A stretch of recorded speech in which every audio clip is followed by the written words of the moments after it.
Welcome, welcome, welcome. This is Astrology 102, and guess what? If you enjoyed the first video about the breakdown of each one of the houses and how they affect your life, and you trying to learn how to read any birth chart, this is the place to be, because I'm about to break down the planets. The planets are literally one of the most important aspects of astrology because they influence each house. Each planet has a specific, unique energy. And this is why they related it to all the different gods throughout all cultures, because these energies are some of the most powerful ruling forces in the universe. And understanding how they relate to you on a personal level is the key to understanding, your role as a god in this reality, and understanding all the different pieces of this reality that come together to make up your life. So without further ado, without all of the fluff, let's go ahead and break this thing down, right? So first off, we're going to talk about how many planets, right? There's 9 planets. And just like you have homes for each one of the houses that you see, like, the first house home, like we talked about, your ascendant, that's home in Aries and all of that good stuff. Your planets, they're home in specific houses, right? They're ruled by specific houses. So we're going to start with the first one, which is Aries. All right, we're going to go with color red here. Once again, just like yesterday, we're going to start off with the first house. So what planet do you think rules Aries? Well, what planet do you think rules the first house, which is your ascendant? That would be Mars. Okay.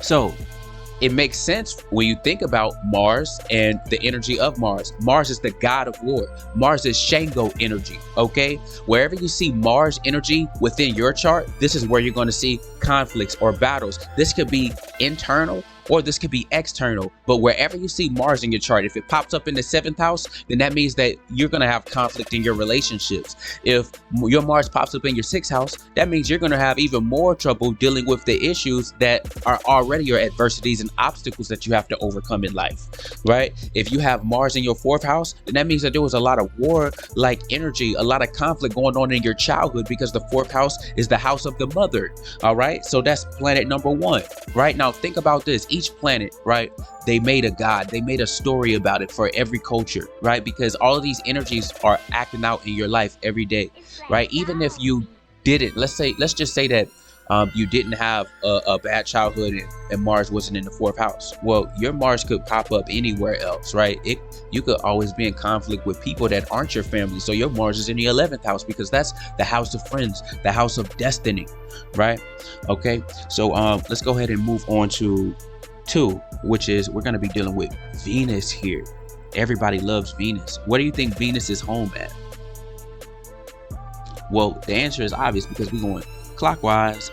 All right, look, we're going counterclockwise, but we're looking at Taurus here. Why is Venus home in the 2nd house? What is the 2nd house responsible for? The 2nd house is responsible for your personal value, how you have self-esteem about yourself. It's responsible for the level of nurturing and the level of self-love that you have for yourself. This is why if you have difficulties or restrictions in the 2nd house, right, then you oftentimes see people with low self-esteem, because you get your sense of self-esteem from the people that have been putting thoughts in your head since you were born, right? This is also the house of inheritance, right? So it makes sense that Venus is home here, because this is directly connected to how you connect with other people. How you see yourself is directly a reflection of how you see other people.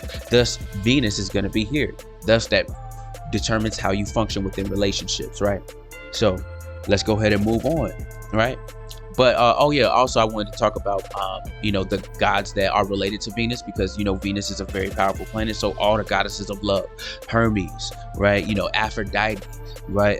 If you want to get into some of the Orishas or some of the African gods, right? What's that lady name? Not Yemen, y'all. Damn, I'm trying to remember that lady name, man. But yeah. You can also say Yin and Yang embodies the Venus type of energy, moon energy, feminine energy, water energy. You get what I'm saying? So a lot of them can be synonymous, because throughout different cultures, they like to combine deities. You'll even see one energy split up into 2 different energies with 2 different personalities, because a lot of these energies have dual aspects to themselves, right? Just like if you had too much Virgo, you're going to be critical of yourself too much. But if you have just enough, it's enough to help you move forward, not hold you back and stop you from moving forward. But I wanted this to be short.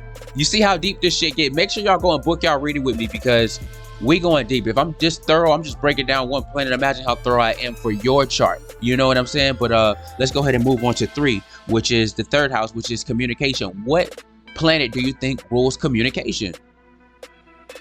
That's going to be Mercury.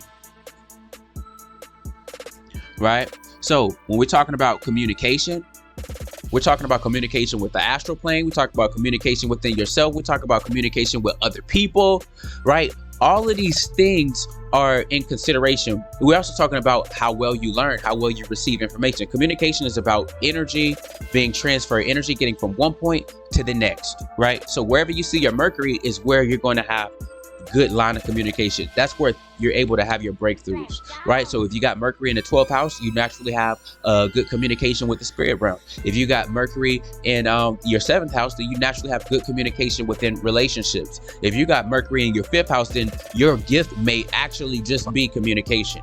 Like, you feel what I'm saying? When it relates to deities,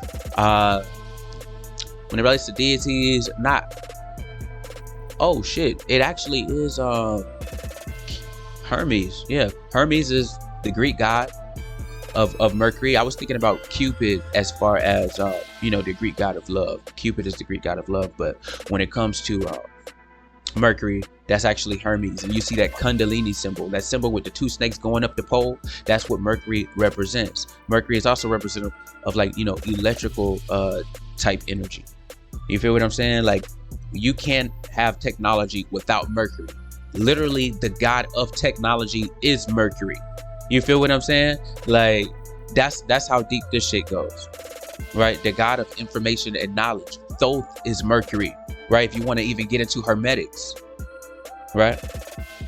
And why do you think they call it hermetics? And why is Thoth the top of hermetics? Because Thoth was before Hermes, because the Greek gods come from Kemetic gods, which Kemetic gods come from astrology. But let's go ahead and continue. I digress. I don't want this video to be too long, but it's just so much I want to get out to y'all. So let's go on to the next one.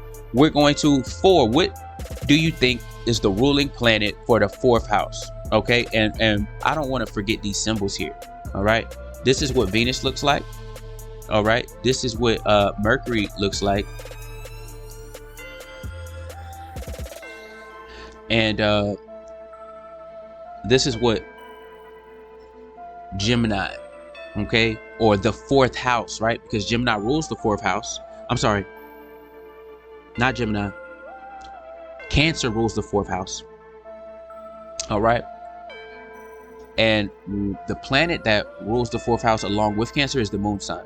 When you think about Cancer, Cancer is literally, they have a hard external shell, very soft and sweet on the inside. Cancer is very family oriented, so it makes sense that Cancer is home in the 4th house. It's the epitome of what it is to get that nurturing that you need, right? And the root of that is coming from the mother. And so your emotions are deeply tied to that. And that is why your moon sign, and the moon is at home in the 4th house, because your moon is directly connected to your emotions. Everybody's like, oh, my sun sign this, that's what makes me as a person.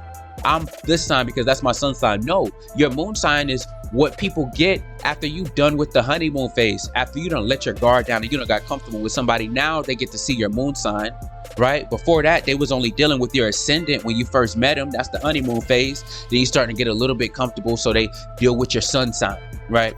And then once you ready to let your stank drawers out the oven, you know what I'm saying, and let your true color show, that's that moon sign right there. Okay, so that's why you can have, a Capricorn that isn't so reserved, a Capricorn that blows up, right? Because that Capricorn sun might have an Aries moon. All right, so now let's go ahead and get into the 5th house here, which is ruled by Leo. But guess what we have here? The sun, which everybody loves the sun. But the sun is surface level, right? I say the sun is surface level because it's a big, heavy exterior, and a lot that makes up your sun sign personality changes, right? Due to you doing like inner work. right? Because the sun sign can be so extreme, right? It can change from one person to another, even though they're both Aquarius, because of everything else in play here. All right. So the sun, the fifth house, is responsible for the gifts, right? Leo is the zodiac that shines, the zodiac that is the epitome of self-confidence, right? Leo is the epitome of self-presentation, right? I'm about to come correct and look on point, look on fleek, right? If y'all didn't know, my ascendant is Leo, right? So Leo's sun is at home in the fifth house, the house of gifts. All right. Now let's move on to the sixth house, which is ruled by Virgo. Okay.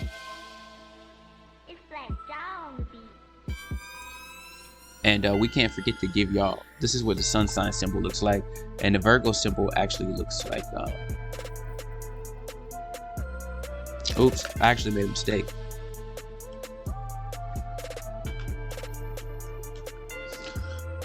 All right, so the sixth house is actually ruled by Mercury as well. You notice we got 12 houses, only 9 planets, okay? So the sixth house is responsible for your communication. It's responsible for how you talk to people, how you learn, right? And it's also responsible for your adversities. If you're learning from your mistakes, right? That's why Mercury is home here, because if you can't learn and you can't communicate, then you can't move forward. The sixth house is obstacles and adversities, right? So whatever you having issues dealing with, you have to learn how to overcome that. And if depending on where your Mercury is, that's definitely going to affect that. So Mercury could be home here. All right, the ability and the power to overcome obstacles. All right, so the seventh house, let's get into that. Sheesh. All right, so when it comes to the seventh house, we're looking at Venus. And obviously this makes sense, right? Because when it comes to Venus, Venus is about love, and the seventh house is about your relationships, right? How your marriage is going to go. How do you operate in relationships before you get married? And that's directly tied into what you experienced as a child, right? What were the relationships that you saw, right? So if you have Venus here, obviously you're going to have a good love life. You're going to have great relationships because Venus is home here. Venus brings love in whatever house that it's in. All right. So let's go ahead and move on to the eighth house,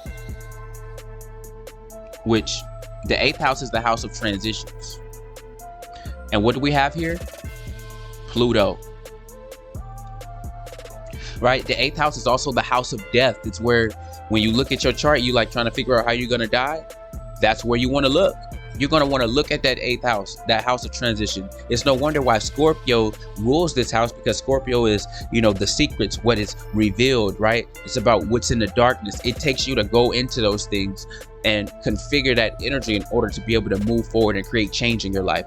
That's why, the universe is designed this way. So wherever you see Pluto at, Pluto is about the place of solitude. Pluto is about isolation. Pluto is about inner growth without any outer influence. So it makes sense that Pluto is home in the eighth house, because you kind of have to go within and retract, and nobody can do that work for you to have the biggest changes happen in your life.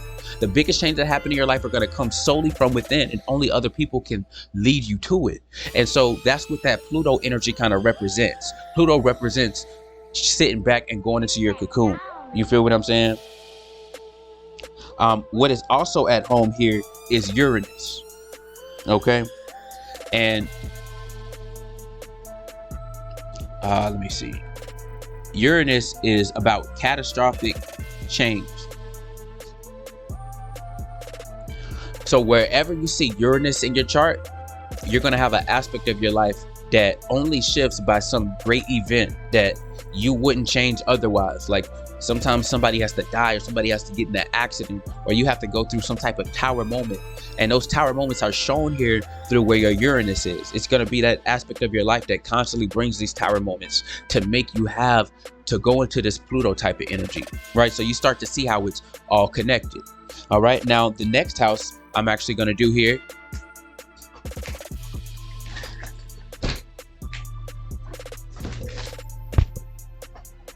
The next house that I'm actually going to do here is the 9th house. All right. And the 9th house is the house of charity. It's the house of spiritual inclination, right? And what planet do we have here that rules the 9th house? Jupiter.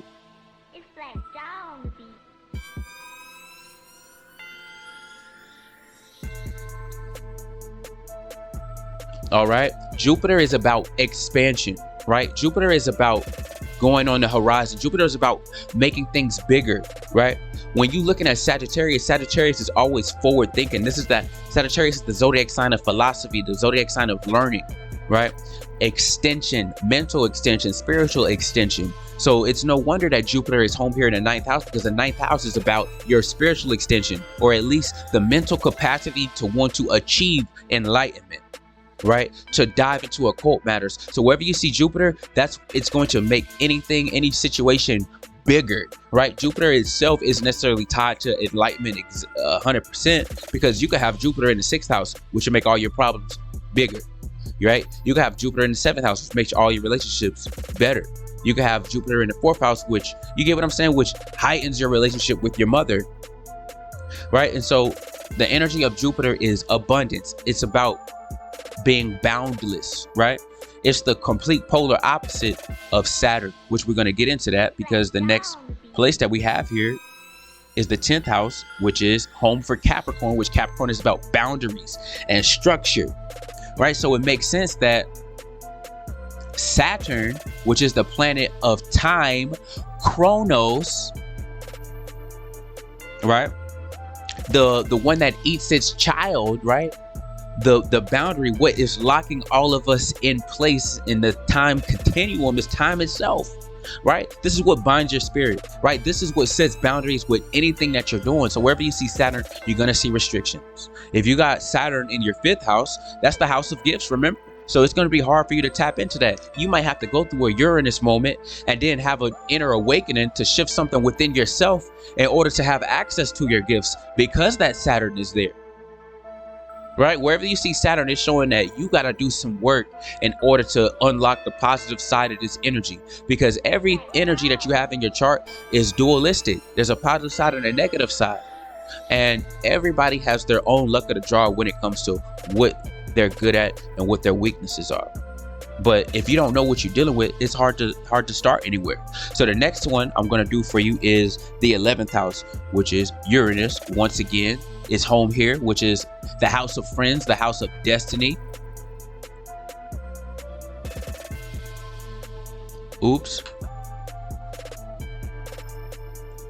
Which is home for Aquarius, right? Aquarius is the one responsible for making connections. It's responsible for forward movement. When people come into your life, they're gonna either take from it or add to it, right? So this is why Uranus is home here, because this is the planet of change, right?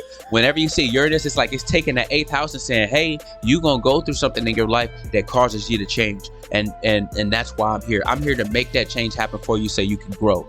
And when you see these things come in your chart and you see these things happen in your life, you're not supposed to be upset about it, right? Because understanding this, when you look at it, you know that life is about waves. It goes up and down, left and right. It's about positives and negatives, and being aware of the negatives and being equipped to deal with it is what makes you a god, right? This is what the powers that be are using. They see this shit and understand all of this. If you look at every single celebrity chart, there's going to be a very, very big similarity, and that huge similarity is their planetary placements when it comes to the 5th house, and also when it comes to 11th house, showing their influence on the world, right? Like there's certain planetary placements that you can have that make you naturally other people gravitate towards you naturally, right? Like you got to have a certain energetic signature to even be considered to be put on a pedestal on a world stage like that, right? Because that determines how much money they have to put into you to make people even want to look at you.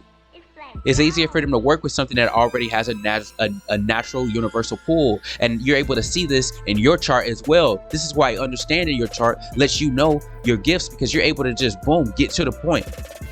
You're able to get to the point and skip all the fluff, skip the repeated life cycles, because you're able to see what's ahead. And that's what this is designed to do. And our ancestors knew this. A very simple thing, right? Now, let's go ahead and move on to the last one I'm going to break down. This is probably the most important one, especially to me, which is the 12th house, okay? And I'm just going to bring that all the way down right here. And we're going to look at Neptune, which Neptune is the planet of the shaman. Okay, Neptune is the planet of your spiritual connection. Neptune is the planet of psychic ability. Wherever you see this is where that aspect of your life is going to start activating your spiritual abilities. It's home in the 12th house, right? Because if you notice, Pisces is always on that edge between physical reality and the spirit reality. Pisces is always like, la la land, dream realm, but you have to be that way in order to kind of walk between physical realm and spirit, in order to stay tapped in, right? So it's about balance. So wherever you see Neptune, you're bringing that Piscean 12th house spiritual connection energy with you into that house. So if you take the Neptune and Neptune pops up in your 4th house, you probably noticed a lot of different spiritual abilities heavy when you was a kid, but as you got older and created blockages from traumas and stuff like that, spiritual abilities went away. And then wherever you see the Uranus in your chart is where you have to go through a change in order to access your abilities again. All right, so we'll notice for sure once you book your reading with me, we can break down everything for you, you know, as an individual, on an individual basis. Everybody's got a specific purpose. All of you have a specific ability, something that you came here to do, something that you came here to overcome, right? So it's time we stop wasting time. And once you head into 2023, you know exactly what the plan is. You see where you came from, you see where you at now, and you know where you headed. All right, but hey, that's been all for today. I hope y'all enjoyed Astrology 102, the planets, peace, and love. Make sure y'all go to soulfulascension.com, book your astrology natal chart with me, as well as go ahead and get on our personal spell. And we have a 2022 banishment spell coming up this weekend, so make sure you hop on that. It's designed to make sure that you leave anything that has been holding you back in 2022 in the past, so that you come out with a new slate in 2023. So make sure y'all hop on that banishment spell. But we make magic make sense over here at Soulful Ascension. Peace. I'm out. Love y'all.